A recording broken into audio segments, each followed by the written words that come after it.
नमस्ते सरस्वते देवे गौरवाणी प्रचारिणे निर्विशेषा शून्यवादी पाश्चात्य देश तारिणे। जय श्री कृष्ण चैतन्य प्रभु नित्यानंद श्री अद्वैत गदाधर श्रीवासादि गौर भक्तवृंद। हरे कृष्णा कृष्णा कृष्णा हरे हरे, हरे राम राम राम हरे हरे। हरे कृष्णा। ग्रंथराज श्रीमद् भागवतम प्रथम स्कंद, और हम पढ़ रहे थे 15वें अध्याय में। कि किस प्रकार से जब भगवान के अपने भगवत धाम जाने के बाद में किस प्रकार से यदुवंशी जो है वो भी आपस में एक दूसरे को न पहचानने के कारण लाठियां लेकर परस्पर लड़ने लगे, आपस में ही लड़ने लगे। और अब केवल 4-5 को छोड़कर शेष सभी मर चुके हैं। तो यहाँ तक अपन पढ़ लिए थे कल। तो श्लोक संख्या तो इससे आज पढ़ते हैं। यस राठौर जी।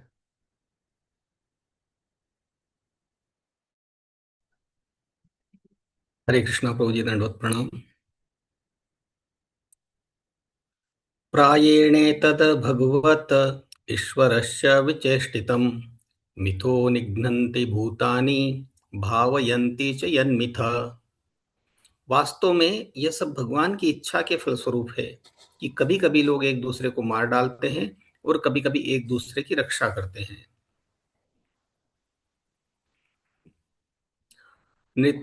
नृतत्व शास्त्रियों के अनुसार जीवन संघर्ष तथा योग्यतम की दीर्घ जीविता प्राकृतिक नियम है, लेकिन वे यह नहीं जानते कि प्राकृतिक नियम के पीछे पूर्ण पुरुषोत्तम भगवान का परम निर्देशन है। भगवत गीता में इसकी पुष्टि की गई है कि भगवान के निर्देशन में ही प्रकृति का नियम संपन्न होता है। अतः जब भी विश्व में शांति रहती है तो इसे भगवान की सदिच्छा समझा जाता है, और जब विश्व में उत्पात मचता है तब भी भगवान की परम इच्छा रहती है। भगवान की इच्छा के बिना एक पत्ती भी नहीं हिलती। अतएव जब जब भगवान द्वारा स्थापित नियमों का उल्लंघन होता है तब तब मनुष्यों तथा राष्ट्रों के बीच युद्ध होता है। अतएव शांति का निश्चित मार्ग यही है कि भगवान के द्वारा स्थापित नियमों का पालन किया जाए। स्थापित नियम यह है कि हम जो भी करें, जो भी खाएं, जो भी यज्ञ करें या जो भी दान दें वह भगवान की पूर्ण तुष्टि के निमित्त किया जाए। भगवान की इच्छा के विरुद्ध न तो कुछ किया जाए, न खाया जाए, न यज्ञ किया जाए और न दान दिया जाए। हमें विवेक से उन कार्यों में जिनसे भगवान प्रसन्न होते हैं तथा वे कार्य जिनसे भगवान रुष्ट होते हैं अंतर करना सीखना चाहिए।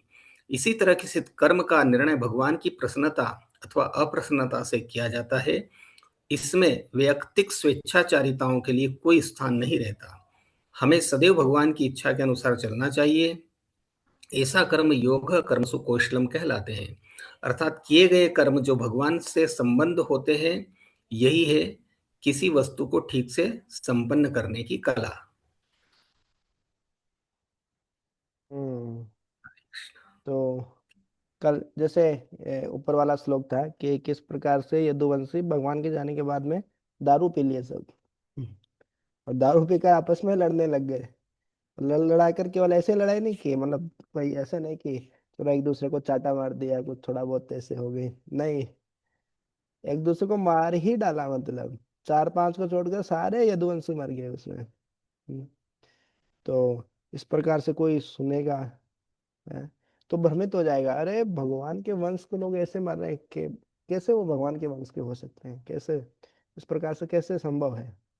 तो इस श्लोक में ये स्पष्ट कर दिया कि वास्तव में सब भगवान की इच्छा के फलस्वरूप ही होता है, भगवान की ही इच्छा थी इस प्रकार से। हाँ, उनको इस प्रकार से घमंड नहीं आ जाए कि देखिए हम यदुवंश में जन्म लिए हैं, हम भगवान के उत्तराधिकारी हैं, हम भगवान के वंश वाले लोग हैं, हमारा वंश बहुत श्रेष्ठ है। हैं? तो कई कारण हो सकते हैं इसके, आगे आचार्य लोग भी बताएंगे।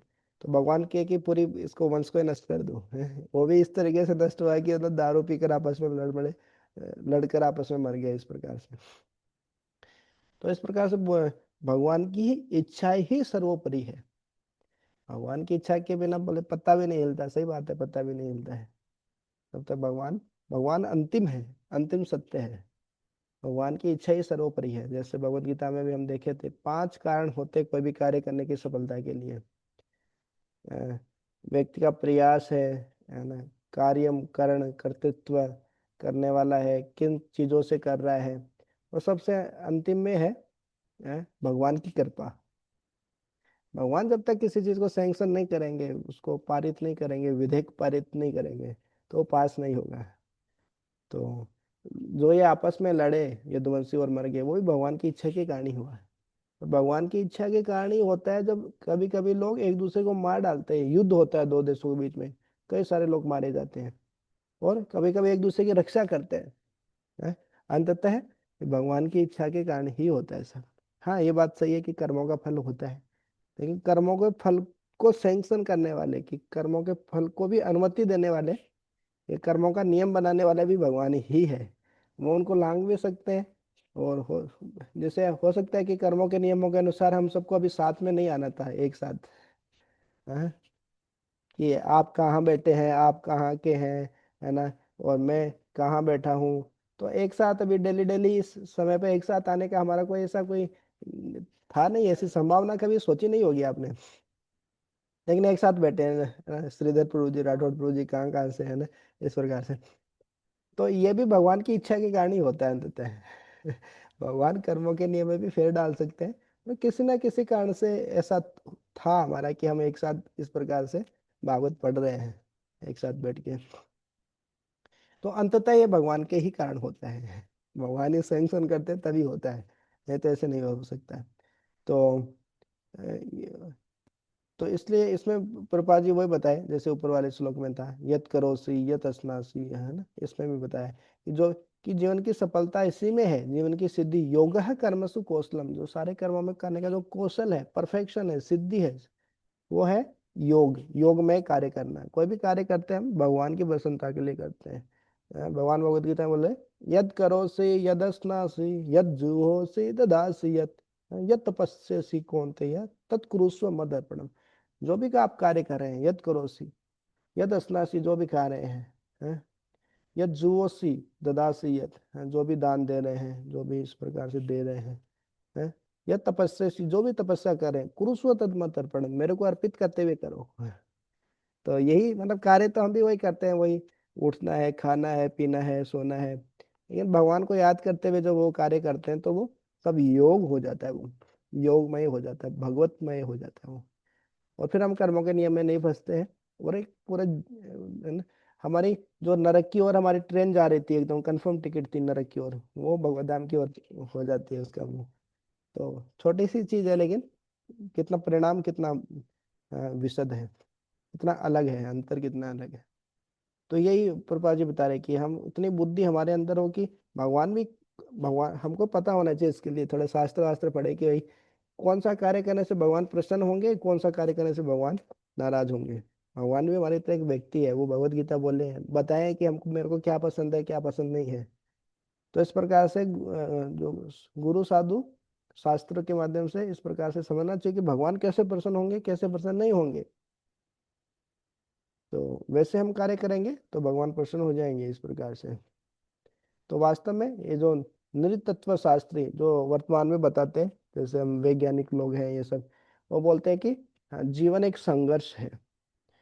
इसमें जो शक्तिशाली है, जैसे जीव जीव से जीवन, हम भी देखे, वो सही बात है, संघर्ष है। एक शक्तिशाली जीव होता है, छोटे जीव को खा जाता है इस प्रकार से, लेकिन फिर भी इसके पीछे भी भगवान का निर्देशन होता है। प्रकृति भी अपने आप कार्य नहीं कर रही, प्रकृति ही सब कुछ नहीं है, प्रकृति को चलाने वाले भी भगवान है। मया दक्ष ने प्रकृति श्वेते सचराचरम, भगवद गीता में सब कुछ है, जो हम पहले अध्ययन किए थे। तो इस प्रकार से बता रहे हैं, यदुवंशियों की लड़ाई हो गया, आपस में मर गए, ये मत सोचिए कि वो ऐसे ही हो गया, भगवान कंट्रोल नहीं कर पाए, भगवान के परे थी वो चीज। ये लोग बोलते हैं ऐसे, हाँ वो तो महापुरुष थे, वो तो मर गए, फिर वो, फिर देखिए किस प्रकार से उनके वंश वाले लड़के आपस में मर गए इस प्रकार से। ऐसा नहीं है, सब कुछ भगवान की ही इच्छा से होता है, भगवान की कोई ना कोई योजना होती है। हमारे जीवन में भी बहुत सारी चीजें ऐसे होती है, हमको लगता है कि ये कैसे हो गया है, लेकिन 2 मिनट हम थोड़ा सोच कर इस प्रकार सोचे, अरे कहीं ना कहीं भी भगवान की योजना है, भगवान कुछ ना कुछ मेरे को सीख देना चाहते हैं, यहाँ से कुछ ना कुछ सिखाना चाहते हैं, हैं? तो वो पूरी जो हमारे उस समय की मनोस्थिति है वो पूरी बदल जाएगी, भगवान पर निर्भरता हमारी बढ़ जाती है इस प्रकार से। तो कभी कभी इस प्रकार से शरणागत होना चाहिए, कम से कम मानसिक रूप से तो। हम्म। और कुछ ऐड करना चाहते हैं, जोड़ना चाहते हैं तो जोड़ सकते हैं, नहीं तो अपन आगे बढ़ते हैं।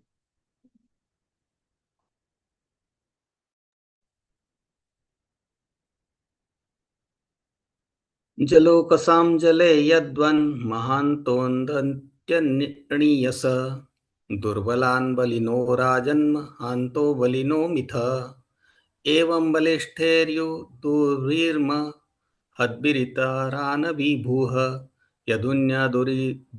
यदुन्यदुभिरन्योन्य यन्योन्यं भूभारान संजहारः।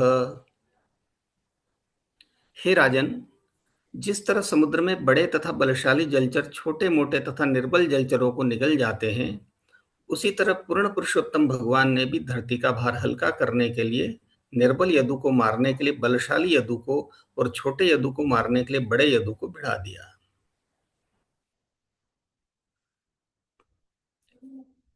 भौतिक जगत का नियम है जीवन टिकाए रखने के लिए संघर्ष एवं योग्यतम का बचे रहना, क्योंकि भौतिक जगत में बद्ध जीवों के मध्य असमानता है, जो भौतिक साधनों पर प्रभुता जताने की इच्छा के कारण है। भौतिक प्रकृति पर प्रभुता जताने की यही प्रवृत्ति बद्ध जीवन का मूल कारण है। ऐसे बनावटी प्रभुओं की सुविधाओं के लिए ही भगवान की भ्रामक शक्ति ने बद्ध जीवों में प्रत्येक योनि के अंतर्गत सबल तथा निर्बल की सृष्टि करके अंतर उत्पन्न कर दिया है। भौतिक प्रकृति तथा सृष्टि पर प्रभुता जताने से ही असमानता की सृष्टि हुई है और इसी से जीवन संघर्ष का नियम आया। आध्यात्मिक जगत में न तो ऐसी असमानता होती है, न ऐसा जीवन संघर्ष होता है। आध्यात्मिक जगत में जीवन संघर्ष इसलिए नहीं रहता क्योंकि वहां प्रत्येक व्यक्ति का अस्तित्व शाश्वत है।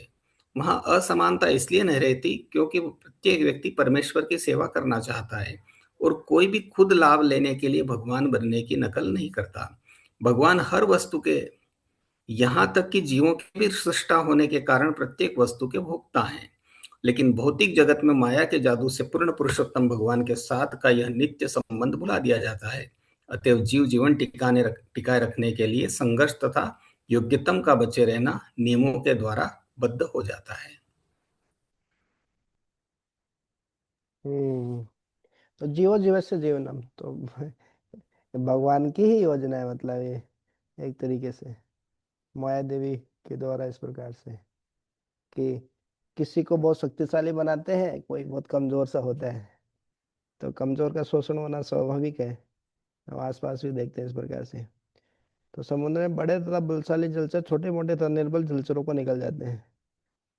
उसी तरह पूर्ण पुरुषोत्तम भगवान ने भी धरती का भार हल्का करने के लिए, क्यों धरती का भार हल्का करने के लिए बोला है, मतलब जो निर्बल यदुवंशी भी थे ना, वो भी किसी न किसी तरीके से कोई ना कोई पाप या पाप में इच्छा उनके अंदर थी इस प्रकार से, जिनसे धरती का बोझ बढ़ा हुआ था। बोलते ना, काम करना कोई धाम का दुश्मन अनाज का, बोले धरती का बोझ बने हो तुम। तो इस प्रकार से जब होता है तो कोई फायदा नहीं है ऐसे इंसान का, जो मतलब कि खुद के स्वार्थ का ही जीवन जिए, पापमय जीवन जीता है। तो धरती माँ को भी वो लगता है ये कहाँ से बोझ आ गया है। जैसे हमारी माता जी जो है, बच्चा आज्ञाकारी नहीं होता, कहना नहीं मानता, सुनता नहीं है, ढंग गलत काम करने लग जाता है, तो घर वाले परेशान हो जाते हैं, माता जी परेशान हो जाते हैं, कहाँ से पैदा हो गया है ऐसा लफंगड़, इससे अच्छा तो कुछ पैदा ही नहीं होता मेरे को। तो इस प्रकार से गाली देते हैं कई कई बार, कहाँ से आ गया। तो इस प्रकार से धरती माता भी सोचती है, ये पापी इंसान कहाँ से धरती पे इतने हो गए, इतना बोझ, खाली बोझ है, ये धरती का बोझ है, बोले मेरा बोझ है खाली ये, है ना। तो भगवान आके निपटा देते हैं, है? परित्राणाय साधुनाम विनाशाय च दुष्कृताम, इस प्रकार से।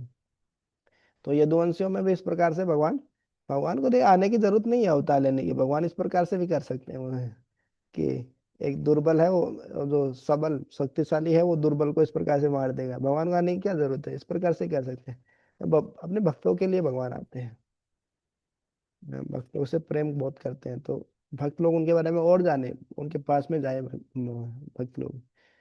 तो इस प्रकार से ये पांच भी इसमें तात्पर्य में ये बताइए, ये असमानता है, भौतिक जगत में ही होती है इस प्रकार से असमानता। कोई बहुत धनी व्यक्ति है और कोई बहुत गरीब है, तो चाटुकारिता करते रहते, फिर अमीर व्यक्ति की पैसा मिल जाएगा, उसके थोड़ी चाटुकारिता करेंगे तो इस प्रकार से असमानता है हर जगह।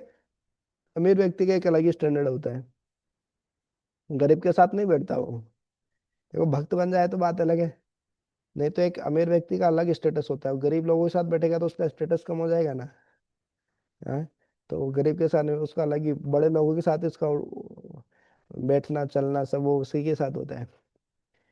हाँ, तो ये असमानता पैदा हो रही है, ये प्रकृति से ही आ रही है, मतलब प्रकृति ने किसी को अमीर परिवार में पैदा किया है, किसी को गरीब परिवार में।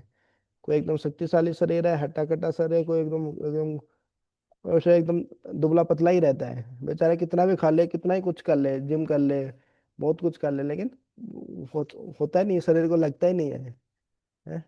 तो इस प्रकार से ये पिछले जन्मों के कर्मों के कारण प्रकृति के अनुसार ये असमानता पैदा भगवान ने ही पैदा किया है एक तरीके से। तो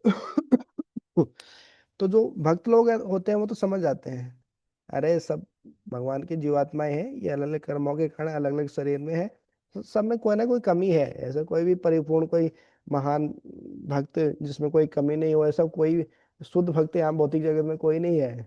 सब बद्ध जीव है, कोई ना कोई कमी सबके अंदर है ना। एडजस्ट करना है, किसको किस प्रकार से डील करना है, किसके साथ कैसे व्यवहार करना है, जो ये समझ लेता है वही वही चतुर होता है ना। नहीं तो देखो, मंदिर में भी इतने सारे भक्त लोग आते हैं, नए ब्रह्मचारी ज्वाइन करते हैं, पुराने करते हैं, तो नए ब्रह्मचारी को देखे, अरे इसके साथ रहना पड़ेगा क्या, इतने खराटे मारता है, ये है, ऐसी आदत है इसकी, वैसी आदत है। तो इस प्रकार से देखते रहते हैं कई बार। लेकिन बहुत सारे गुण भी है उसके अंदर, वो गुण नहीं देख पाते हैं, मतलब उसके दोष देखने में बड़ा बहुत एक्सपर्ट हो जाते हैं इस प्रकार से। लेकिन भगवान ने उसको वैसा ही बनाया है, अब उसको वैसे ही भगवान की सेवा में लगाना वो होता है मैनेजमेंट का काम। अब ऐसा नहीं कि कोई जिसको पढ़ना लिखना नहीं आता तो मैनेजमेंट उसको एकदम कुछ कॉलेज में एडमिशन करा देगी, स्कूल में एडमिशन कराएगी, नहीं तो पढ़ लिख के आओ फिर ही तुम मंदिर में रह सकते हो, मंदिर में सेवा कर सकते हो, ऐसा नहीं। जो मैनेजमेंट है उसकी सफलता इस बात पर निर्भर करती है कि व्यक्ति जैसा आया वैसे के वैसे उसको भगवान की सेवा में लगा दे। हाँ, मतलब वैसा वैसा, मतलब ऐसा नहीं कि उसके गलत कामों को भी लगा दे भगवान की सेवा में। वैसा का मतलब जो योग्यता उसके पास में है, हर व्यक्ति के अंदर कोई ना कोई योग्यता होती है, कोई गाने में एक्सपर्ट होता है, कोई पढ़ा लिखा होता है, पढ़े लिखे को तो बहुत सारी सेवा में लगाया जा सकता है। कोई जिसका शरीर अच्छा होता है टाकटा, बहुत शारीरिक सेवा में लगाया जा सकता है उसको। कुछ मतलब न शारीरिक सेवा करेंगे न बौद्धिक सेवा करेंगे। तो वो बोलने की सेवा कर सकते हैं।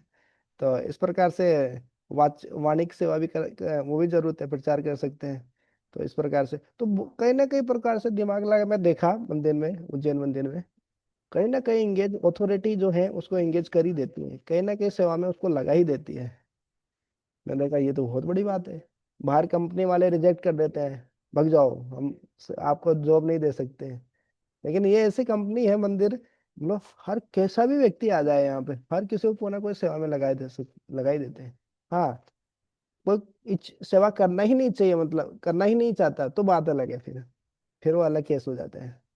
लेकिन किसी में सेवा करने की इच्छा है तो कोई ना कोई सेवा उसको मिल ही जाती है मंदिर में। हाँ, तो इस प्रकार से ये आध्यात्मिक जगत है।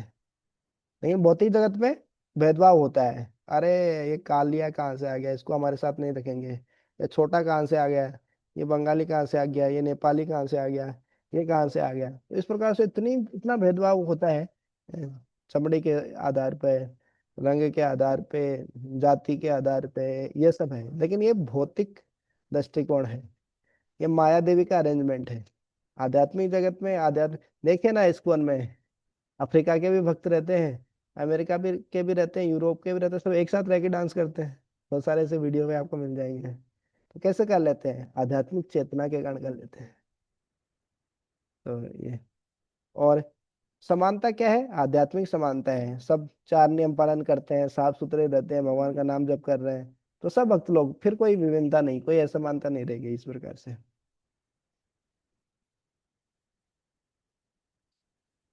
वहां असमानता इसलिए नहीं रहती क्योंकि प्रत्येक व्यक्ति परमेश्वर की सेवा करना चाहते हैं। यहाँ पे हम खुद हमारी सेवा करना चाहते हैं, खुद ही प्रभु बनना चाहते हैं, देखो जी मैं ही हूँ प्रभु, आप सब लोग मेरा सम्मान क्या करो, देखो मैं बड़ा भक्त हूँ, है कि नहीं। तो इस प्रकार से ये भौतिक जगत है। यहाँ पे दास, हमारी जो स्वाभाविक स्थिति है वो है दास, जैसे मुरारी चरण दास, मुरारी के चरणों का दास है भाई, है। लेकिन वो भूल जाता है ना, भौतिक भोग में प्रबल हो गया इस प्रकार से। तो वो सोचेगा नहीं, मैं तो प्रभु हूं ना, मुरारी चरण प्रभु हूं मैं, सबको मेरी सेवा करनी चाहिए, है कि नहीं। हाँ, समझते हैं कि नहीं समझते आप लोग। तो इस प्रकार से ये चेतना है, ये पूरी भौतिक चेतना है। इस चेतना से कोई भगवत धाम नहीं जा सकता इस प्रकार से। तो वही विष्णु प्रभा जी बता रहे हैं कि यहाँ हर कोई प्रभु बनना चाहता है, मालिक बनना चाहता है, कंट्रोलर। सब मेरी ही सेवा करे इस प्रकार से। मैं तो कंट्रोलर, मैं तो प्रोपराइटर, सारे स्वामित्व तो मेरे ही है, मैं तो इंजॉयर, मैं तो भोगता, सब कुछ चीजें मेरे ही तो भोग के लिए है। तो ये भौतिक आध्यात्मिक जगत का बिल्कुल उल्टा है। तो ये जो है जीवन टिकाए रखने के लिए संघर्ष, ये डार्विन ने ये सब दिए थे, सर्वाइवल फॉर द फिटेस्ट, कि जो सरवाइव कर पाएगा। जैसे बोला ना कि एकदम से पानी की कमी हो गई या घास फूस की कमी हो गई, तो जिसकी गर्दन लंबी है वही सरवाइव कर पाएगा इस प्रकार से। तो ये सब जो भौतिक सिद्धांत है उनके भी ऊपर भगवान का सिद्धांत है। वो भी सब भगवान के जो सारे जो प्रकृति के नियम है वो भगवान के द्वारा नियंत्रित होते हैं, ये सब प्रभुपाद जी इसमें ये बता रहे हैं। और कुछ ऐड करना चाहे तो कर सकते हैं, नहीं तो आगे बढ़ते हैं। देशकालार्थयुक्तानि रिक्तापोपशमानि च हरन्ति स्मरतश्चित्तं गोविन्दाभिहितानि मे। अब मैं भगवान गोविंद द्वारा मुझे दिए गए उपदेशों की ओर आकृष्ट हूँ, क्योंकि वे देश काल की समस्त परिस्थितियों में हृदय की जलन को शांत करने वाले आदेशों से परिपूर्ण बनाए गए हैं।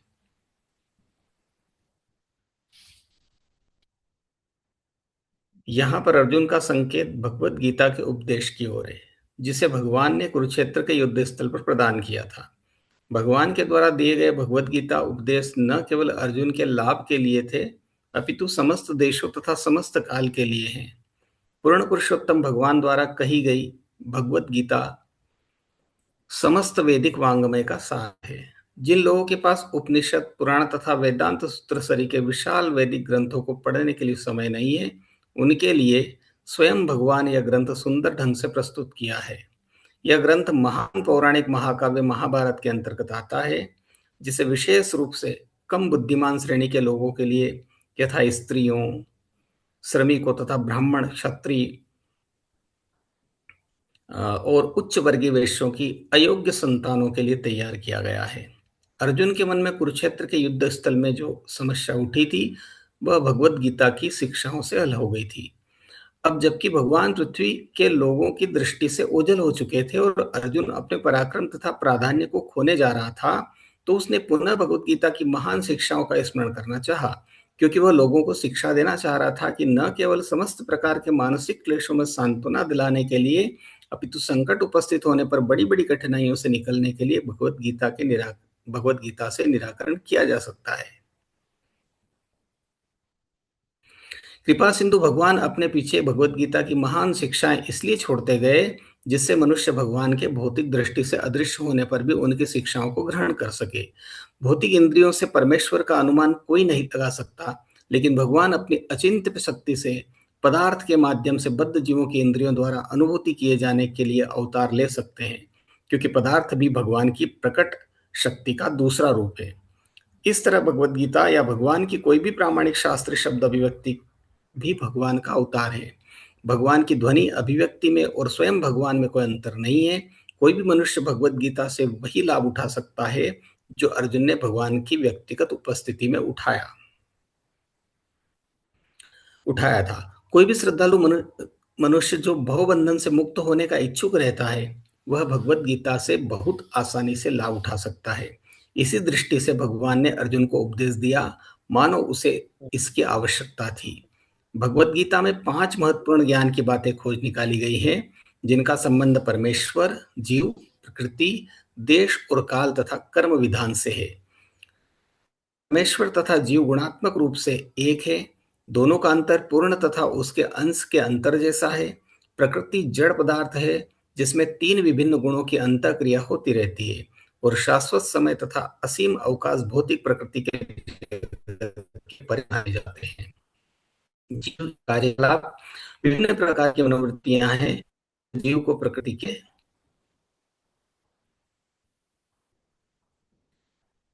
स्क्रॉल प्रभु जी।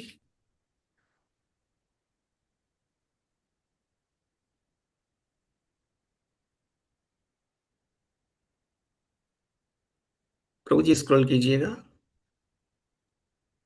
सर आपका या मेरा कनेक्शन थोड़ा सा स्टेबल नहीं है। स्क्रॉल तो मैं कर अच्छा अच्छा। दिया। जी कोई बात।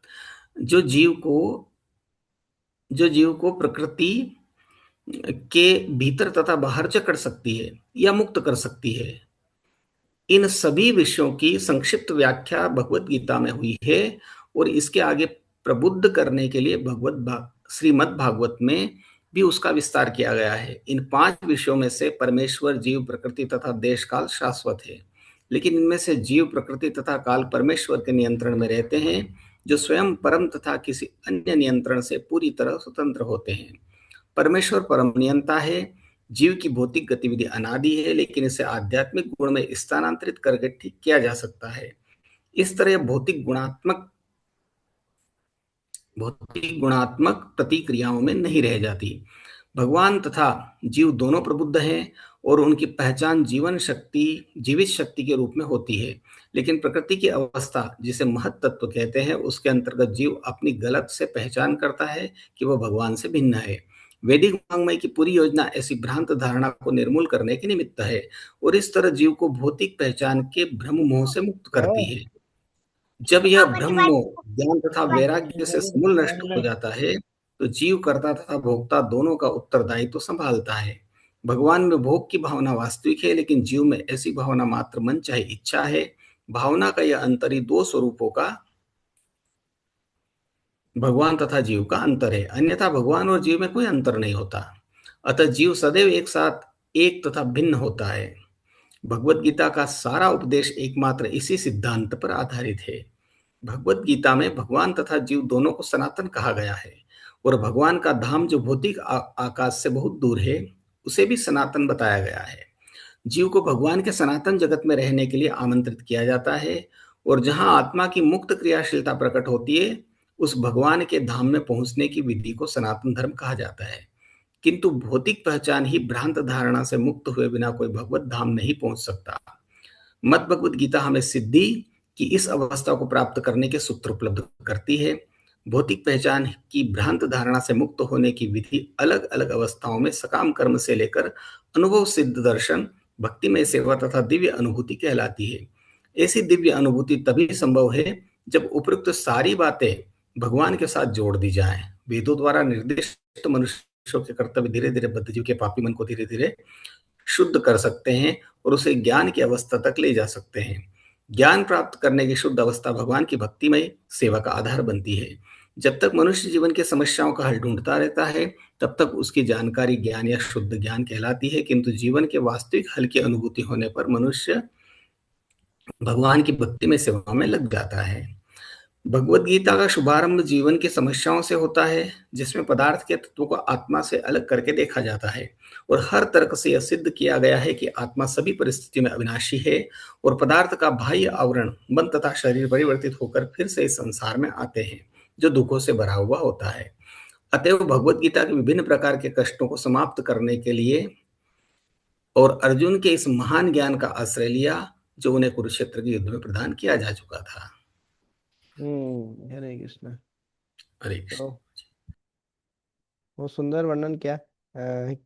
पूरी भगवत गीता का सार बता दिया, मतलब भगवत गीता की पूरी महिमा, महिमा का वर्णन किया श्रील प्रभुपाद जी ने यहाँ पे। क्यों?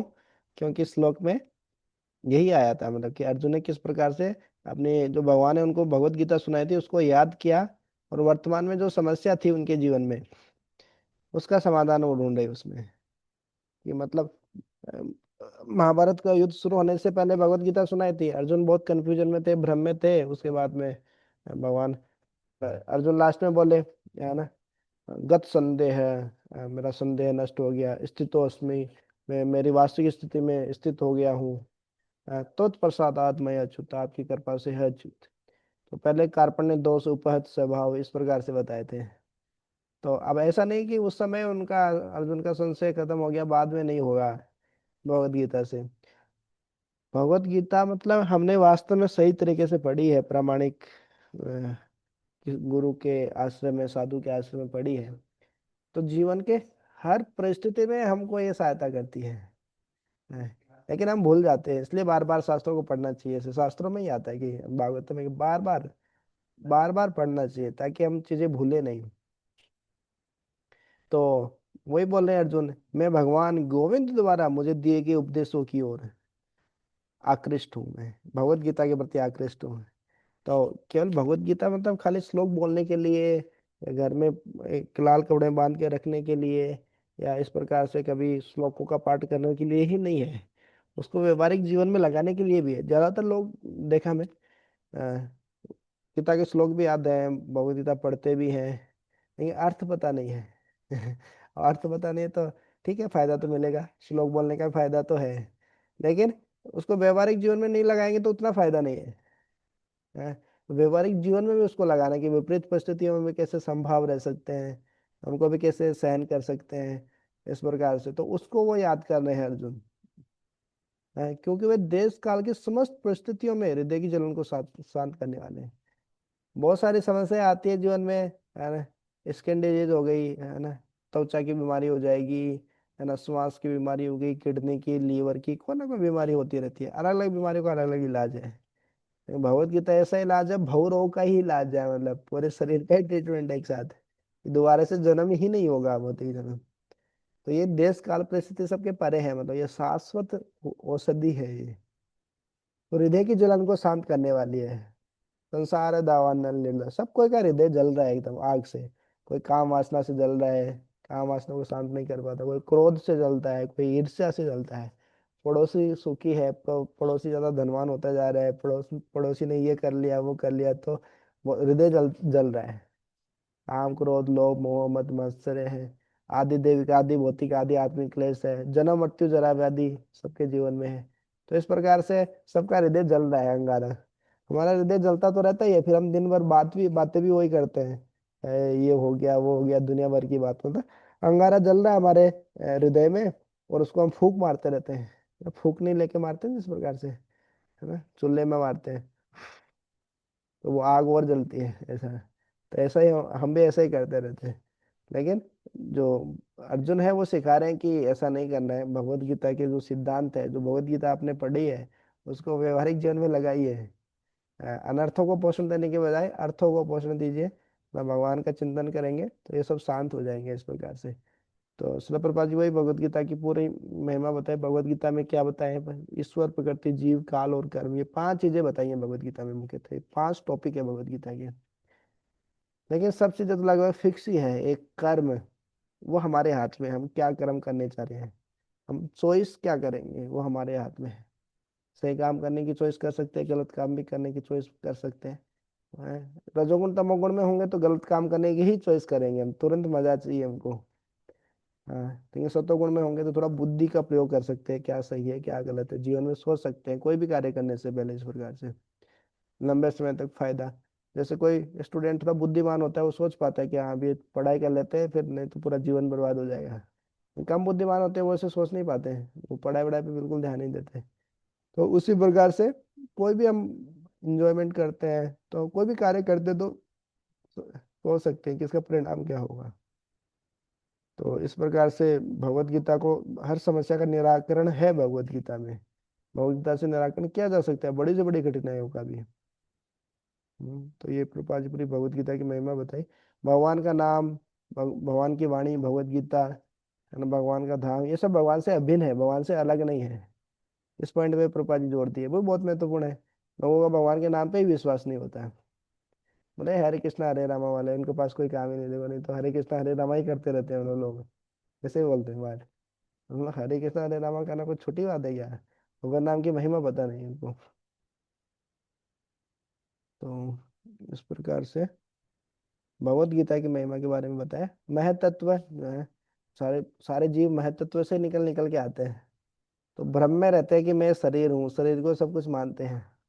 हाँ, तो ये इस जब भ्रम से निकल जाता है जीव, इस भ्रम से ऊपर उड़ जाता है, वास्तविक स्थिति को पहचान लेता है कि भगवान ही वास्तविक भोगता है, मैं भोगता नहीं हूँ, तो वो आध्यात्मिक स्थिति में अपने स्वरूप में स्थित हो जाता है इस प्रकार से। और भी बहुत लंबा तात्पर्य है, बहुत सारी चीजें बताई। बता सकते हैं किसी वक्त को कोई अच्छा लगा हो पॉइंट कि हाँ ये पॉइंट बहुत अच्छा लगा इस प्रकार से, तो नहीं तो आगे पढ़ते हैं।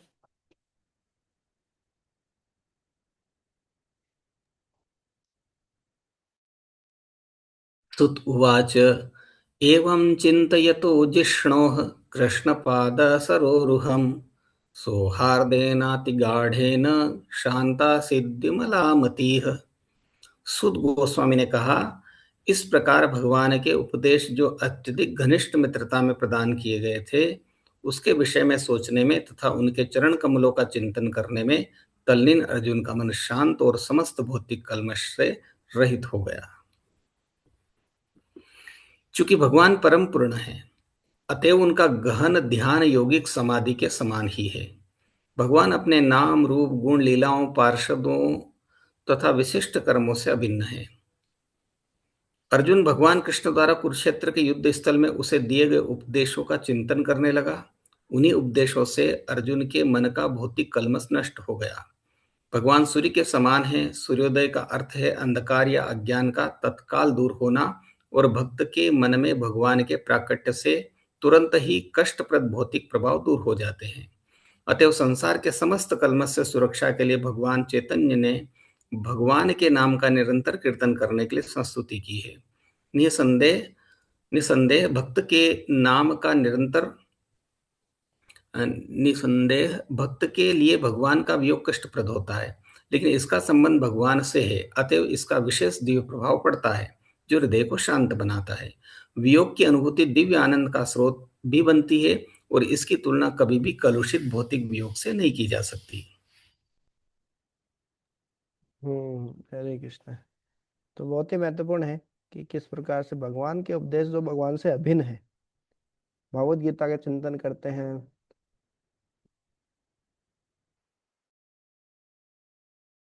हम्म, भगवान के नाम नाम का जप करते हैं, हरे कृष्ण कृष्ण कृष्ण हरे हरे, हरे राम राम राम हरे हरे। तो साक्षात भगवान हमारे साथ में है। हम्म क्यों? भगवान का नाम और भगवान अभिन्न है, भिन्न नहीं है, शास्त्र बार बार बोल रहे हैं। शास्त्रों में विश्वास है तो फिर क्यों इतना डाउट होता है? भगवान के नाम को भगवान के रूप में क्यों नहीं देख पाते? हम्म क्यों? क्योंकि भौतिक चेतना कलुषित है हमारी, विश्वास नहीं है शास्त्रों में इस प्रकार से।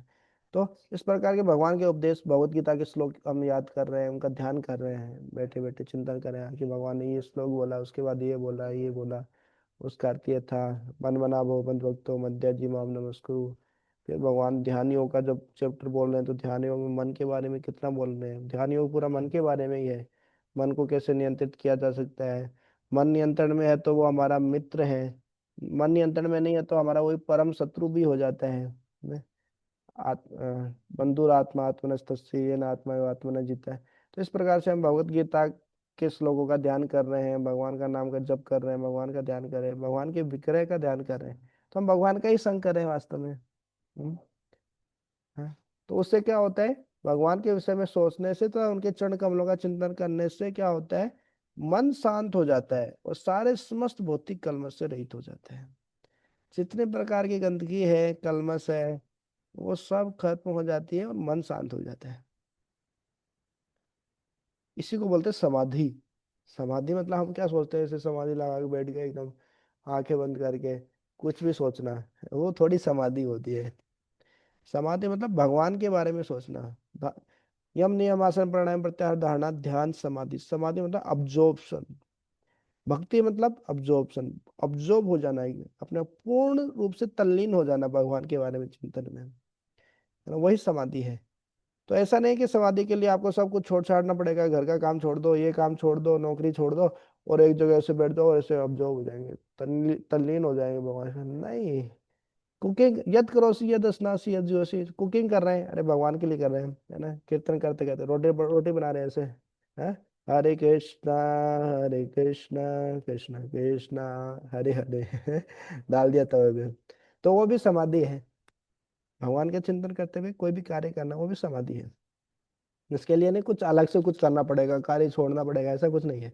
जो भी कार्य कर रहे हैं हम भगवान का ध्यान करते हुए, भगवान का चिंतन करते इस प्रकार से जब करते हैं तो वही समाधि होती है।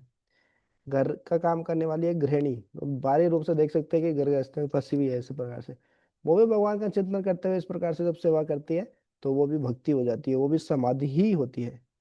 समाधि से भी ऊपर का स्रोत है, समाधि के बाद में भक्ति शुरू होती है वास्तव में। तो इस प्रकार से किसी चीज में पूर्ण रूप से तल्लीन होना, उसी को समाधि बोलते हैं। और समाधि का अर्थ है भगवान के ध्यान में, चिंतन में इस प्रकार से लीन हो जाना। तो अर्जुन भी इस प्रकार से भगवान के चिंतन करने लगे, ध्यान करने लगे, तो उनका मन शांत हो गया, सारे भौतिक कलमश से रहित हो गया। तो ये भगवान की भक्ति, यही चैतन्य महाप्रभु ने सिखाया है। हरेर नाम, हरेर नाम, हरेर नाम एव केवलम, कलौ नास्तेव नास्तेव नास्तेव गतिरन्यथा। हरि नाम, हरि नाम, हरि नाम, शास्त्रों से कोट कर करके उदाहरण दे दे के बताए कि देखो हरि नाम ही सब कुछ है। हरि नाम को छोड़ के कुछ नहीं है। कलयुग का युग धर्म यही है। लोग क्या क्या नहीं करते, क्या क्या वेद पाठ, ये कर्म कांड, वो कर्म कांड, क्या नहीं करते, पूरी दुनिया वही करने में लगी है। हाँ, लेकिन सार यही है जो चैतन्य महाप्रभु ने दे दिया इस प्रकार से।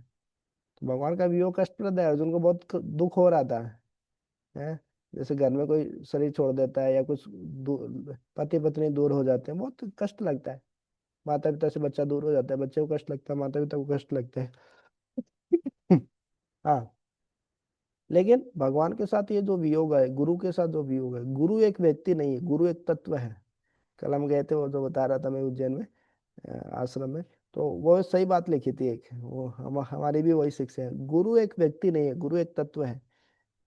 स्थूल शरीर में नहीं रहने के बाद भी गुरु सूक्ष्म शरीर में रहते हैं और शिष्य के साथ आदान प्रदान करते हैं।